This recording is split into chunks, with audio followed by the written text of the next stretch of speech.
बहिनी हमार कम होखे न दिहा भाई खाती प्यार। बहिनी हो सुनो बाड़ू लाख में एक तू तो बहिनी हमार कम होखे न दिहा अपन भाई खाती प्यार।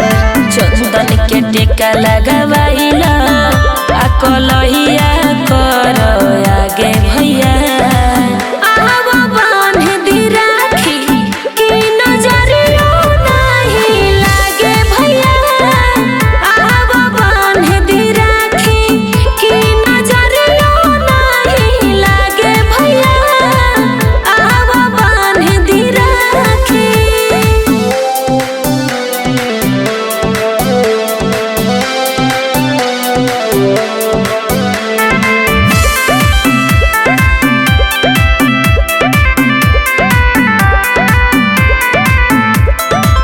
हंसत खेलत रहे पूरा परिवार हो जुग जुग जिया भैया दुआ बा हमार हो।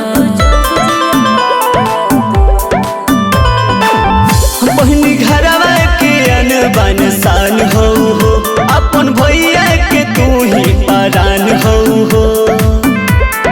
जब जब देखिले तोहके आ दुखवा दूर भागे भैया आवा बांध दी राखी की नजरियो नहीं लागे भैया आवा बांध दी राखी की नजरियो नहीं लागे भैया आवा बांध दी राखी।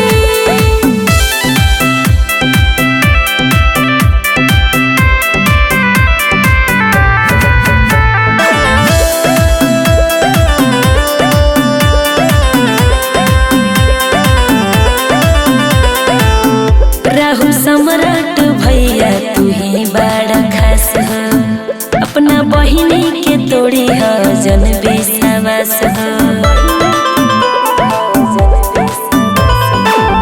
बहिनी तुहरा के कबो न भुलाइब